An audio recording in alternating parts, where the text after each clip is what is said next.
on Spike TV. Before that, I want to remind everybody about the petition I have set up to help Jake Snake Roberts get the 2014 WWE Royal Rumble.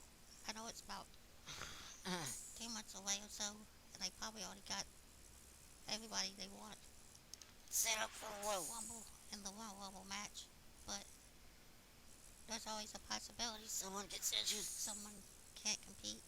They could stick Jake Roberts right in that spot, but all they need is a little encouragement from the IWC, YWC to make that decision.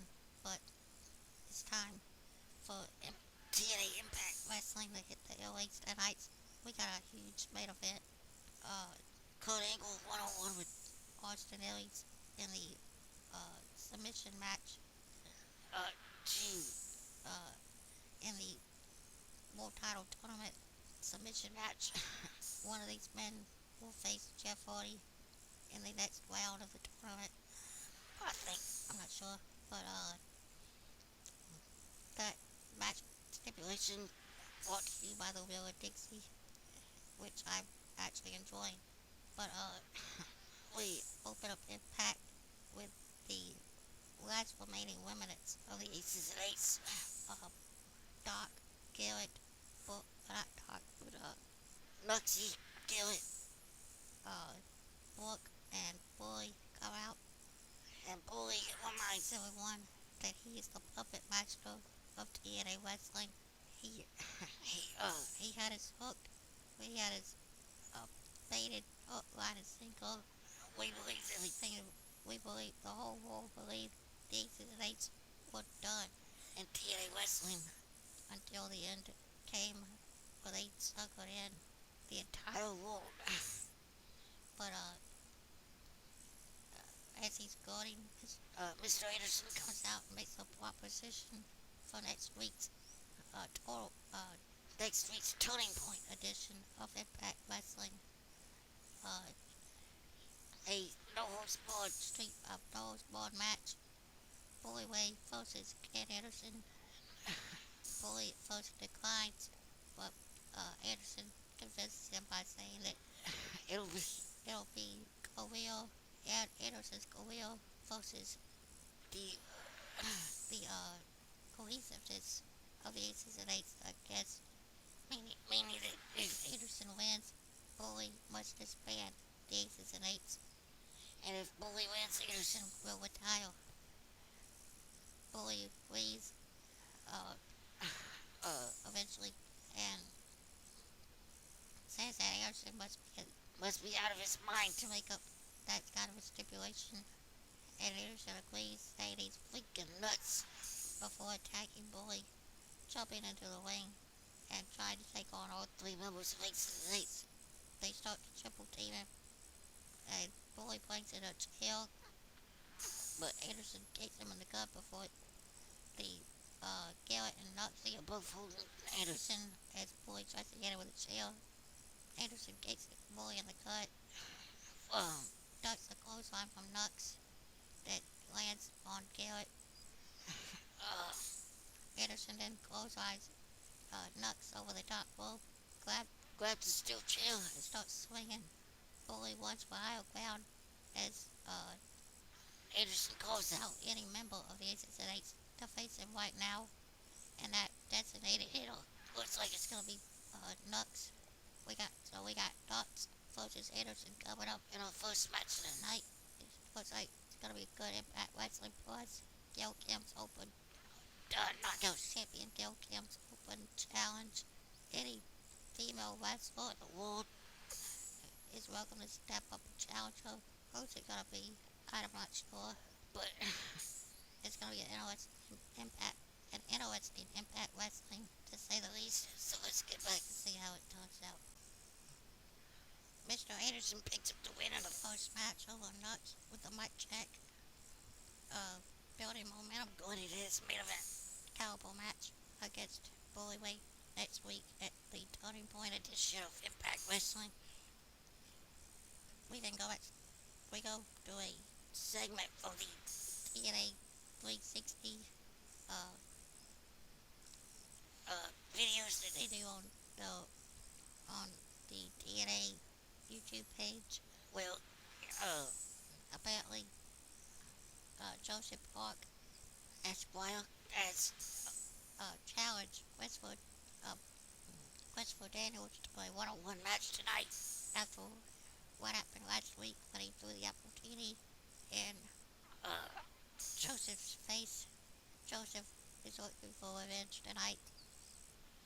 apparently, Christopher Daniels has accepted, and also the apparently still looking for Abyss in the television title. uh, Tonight, will Abyss show up tonight again? to save his Although, I kind of have a feeling where this is going, but I don't want to give any spoilers away. But Daniels and Daniels and Joseph Park is coming up next. So let's see how it all turns out. Christopher Daniels picks up a win over Joseph Park following a low blow. The match actually Lasted a little longer than I expected it to, but Daniels, like I said, comes out on top after a low blow straight punt kick to the groin of Joseph Park. Gives Daniels the win. I kind of think I have an idea where this is going, but I don't want to spoil things for some of you that may not know. But I kind of like the way it's going right now. But coming up next, Auntie Dixie presents EC3. Ethan Carter III is in action. Next, it's gonna be an awesome thing. See, EC3 does Auntie D proud, beating two jobbers at one time. Once again, Lord Farnham and I forgot the other guy, but it's the same two guys he's been fighting. The same two guys he's been fighting since he came on the show, but this time he beat both of them at the same time in a handicap match. Building his undefeated streak, which is now either 8-0 or 9-0. But Taz and Michael Colgan, not Michael Colgan, Taz and Mike Tanay couldn't agree on whether it was 9-0 or 8-0 because it was a handicap match. But like I said, EC3 takes up the win. Making Auntie D proud. We still got more. We got nearly an hour left of Impact Wrestling. A little over an hour left of Impact Wrestling to go. So let's see how the rest of it turns out. We come back to Impact Wrestling where we get another video package like we got last week of AJ Styles defending his TNA World Championship around the world in Mexico against the former Judas Messias of TNA. He just rubbing it in the face of the TNA president Dixie Carter that he has the TNA World Championship in his possession going around the world. After the package, we see Dixie backstage with the technicians asking how the world is getting on television, getting on a host show. Dixie is on her way to the plane apparently to address AJ and how these packages keep showing up on Impact Wrestling. What does she have to say? Let's get back to it and find out. Dixie Carter comes out and addresses the fact that she still acknowledges that AJ Styles is not the waiting to finish TNA World Champion. She says that there will be the tournament. They are still going forward with the tournament to crown the true TNA World Champion, and the tournament will continue next week till the turning point edition of Impact Wrestling. She brings out James Storm, Robert Roode, Magnus, and Samoa Joe. She says that she's fun to Willa Dixie this afternoon, apparently, and it's on the Impact 365 365. uh, one of the videos, one of the 365 videos. on the Impact Wrestling YouTube page. Apparently, The matches next week, James Storm and Bobby Roode will be in a bulwark match. and Samoa Joe and Magnus will be in a Falls Count Anywhere match. She challenges Storm to apparently step up his game because Robert Roode has already beaten Kurt Angle twice, and she says that Storm hasn't impressed her lately. like Roode has. A very interesting thing That came out of this was Samoa Joe saying that if he wins the tournament, if he wins the World Championship, the first man he wants to defend the title against is and it doesn't matter well or where they have to do it in the world. He says that the first man he will defend his title against is AJ Styles. And Dixie Seems very upset over that. But I gotta see either Magnus or Reeve winning this tournament. Magnus possibly becoming one of the men that back Dixie in her new direction. But it should be interesting. the show next week. That's 3 matches set up for the turning point edition of Impact next week. I don't know if the tournament will finish next week, but I can kind of see whoever wins between Angle and Aries tonight going into fighting Jeff Hardy at Turning Point next week. But that's next week. We still got a little under an hour left of Impact. Plus, right before the commercial break,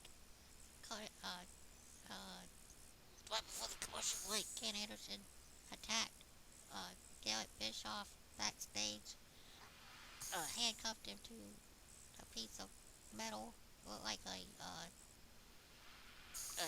rolling cart used for equipment. He handcuffed him to it, and apparently he has a little conversation he wants to have with Garrett Bischoff. I'm not sure what that's about, but We still got a little under an hour left, so we could find out what that's about here tonight. But like I said, we still got more Impact to go, so let's get back to it. Gail Kim's open challenge. The first opponent in the open challenge Gail Kim laid down last week for any Impact or any female wrestler outside of Impact Wrestling. It's sees Hannah Blossom make her TNA Impact re-debut, I guess, against the champion Gail Kim. Gail makes short work of Hannah Blossom. I was kind of expecting for Holly Blossom, her twin sister, to show up and help her out, but Gail makes short work of Hannah Blossom, and lays down another challenge for another opponent to come out possibly next week to continue her open challenge. But I'm kind of wondering who's it gonna be? Who's that one female wrestler who's finally gonna beat Gail Kim and get a title shot? Like she said last week, if any female wrestler can beat her, she will give them a title shot. But kind of it kind of intrigues me to see who it's gonna be to actually be that one female to actually pin Gail Kim and on her title shot. A good way to bring prestige and excitement to the Knockouts roster, to the Knockouts Championship, and build interest for that belt. But coming up next, we have the main event submission match between Kurt Angle and Austin Aries, who will go on in the tournament and face Jeff Hardy in the next round to crown a new world champion. We're about to find out. So let's get to the main event. The main event match sees Kurt Angle pick up the win as Bobby Wood is that only uh, at the on the stage watching uh, Kurt Angle Watts and uh, Wood's finisher, Wood's submission finisher for making Austin Aries tap out? sending a message to Bobby Wood through Austin Aries ankle moves On top belly. I guess now he'll face Jeff Hardy in the next round. But That was the main event. After the main event was over, Anderson comes out with Garrett Bischoff and pile drives Garrett head first into the stage, just like Bully Ray did to Anderson a few weeks ago. like about a month ago, I think now. Uh, Stating the match Just the Bully Ray going in. the main event caliber match. Uh, Next week at the Turning Point edition of Impact Wrestling. A very good show tonight. Can't wait to see what happens next week at Turning Point. But until then, like, subscribe, and comment, and check out that link in the description. Help me help check what was the 2014, get the 2014 WWE Royal Rumble. and That's it for me. I'll be back tomorrow for SmackDown, Monday for Raw, and next Thursday for SmackDown. for Impact. That's it.